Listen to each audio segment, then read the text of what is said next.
Well, 2 weeks ago, I began this sermon series on transitions by talking about facing the ending, and today I will wrap it up by talking about embracing the beginning. It's kind of funny how transition starts with an ending and ends with a beginning. Kind of goes full cycle. And of course, in the middle of the week, the middle of the time, that second part, some of you were here with us last week, we get to spend some time wandering in the wilderness, being in that place of nothingness, that place of emptiness, of confusion, of not knowing what comes next. But now it's finally time to embrace the new beginning, at least anyway in this talk. I'm sure I'm going to be leaving some of you still in the void. Or maybe still facing the ending, yes? And is the process of transition always linear? Do we always go from one, or sometimes do you recycle back, as the kids are talking about over at the carriage house today, recycling? But today we will focus on that, embracing the new beginning, because as a spiritual community, we're about to do just that. You know, in a month's time, in September, we will be starting the Spanish ministry. That's what motivated me to want to do this series with you this summer, to sort of look at that process that we'll be going through as a church community. It will be a time of a new beginning, a new chapter in the life of this 16-year-old church. What will it look like? What will it be like? Only God knows. God within us, right? Knows that. I can't help, I've shared this throughout the series that I've never done this before, but now I look out on the congregation, I'm like, oh, they won't, I look at different people and say, well, just a few more weeks. But one thing is for certain, that you and I are going to discover what this new beginning is all about together, right? This morning I'm going to discuss this discovery process, how it works when we're embracing a new beginning, how it works in our church, and also how a new beginning works in our individual lives.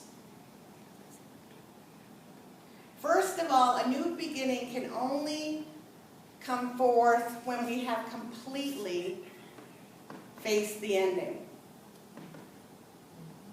As I said the first week, a lot of times we just want to zoom right past the ending, right through the void, and get to that new beginning as quickly as possible. But that doesn't really work. We have to be able to completely face the ending when we've completely let go and released the past of how it used to be. And then to only after we have fully entered the void and been completely willing to go through that wilderness experience. That experience of feeling lost, that experience of not knowing which way to turn. Only then do we get to come to the shoreline of that promised land of milk and honey, the new beginning. The new beginning can only occur when the internal transformation has taken place. You and I may think a new beginning happens in terms of an external change, right, in our lives. But we can go through change after change after change out here, changing this, changing that, moving, new relationships, new jobs. But if there isn't a change deep within, right? Does anything out there have any lasting, significant power in our lives? We all know people that just go from the next to the next to the next. Maria Nemeth, who I took a course with to determine what some of your foundational beliefs are. Well, one foundational belief that a lot of people have is, this isn't it. And if you have that foundational belief, then you will try something, and then after a little while you go, this isn't it. And you go to the next thing. And you're there for a while, this isn't it.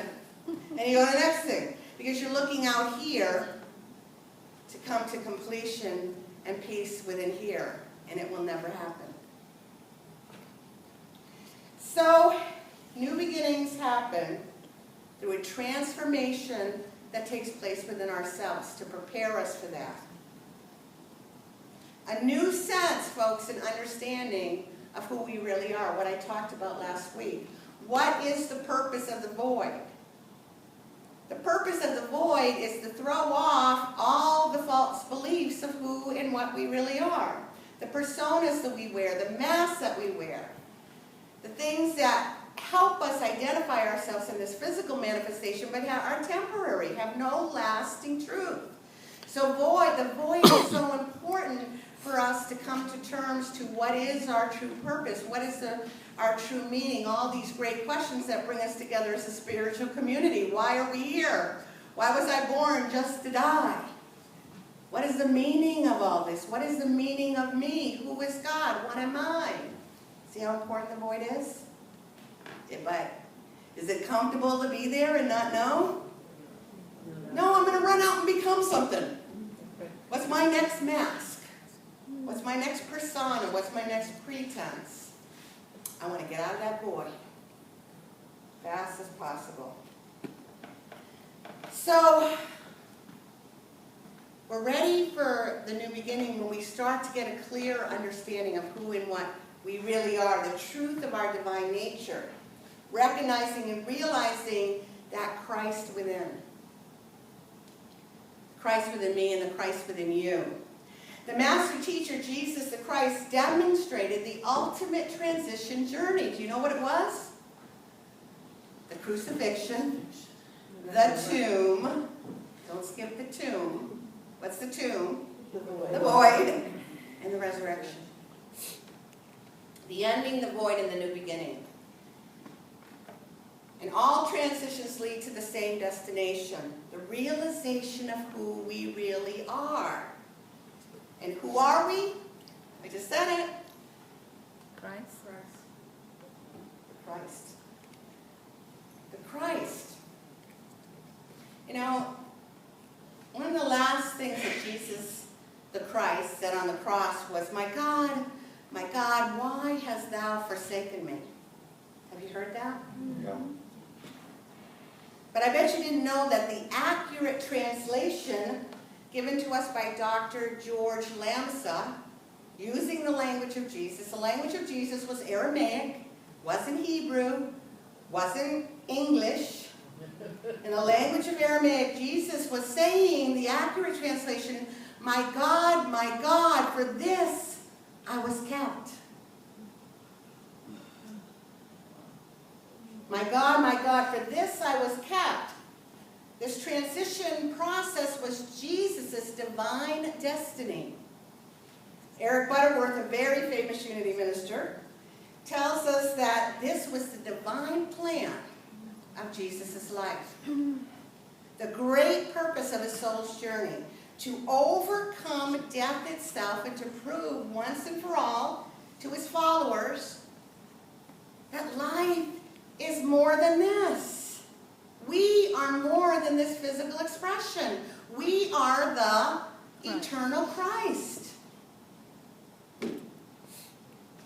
Well, thankfully, most of us don't have to be crucified on the cross and resurrected from the dead to realize this. But every transition in our lives involves a crucifixion and a resurrection, doesn't it?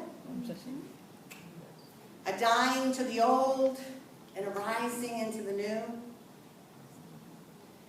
Into our new lives, our new way of being. Now you might ask, okay, then what is the divine plan for my life, BJ? What is my divine destiny? For what am I being kept? Unity minister Robert Brummett tells us in his book, Finding Yourself in Transition, this book that I've been using for this entire series. He tells us the best way to discover the divine plan for your soul and to prepare for any new beginning in your life is to discover your soul's deepest desire. Do you know what your soul's deepest desire is? To remember who we really are. There you go.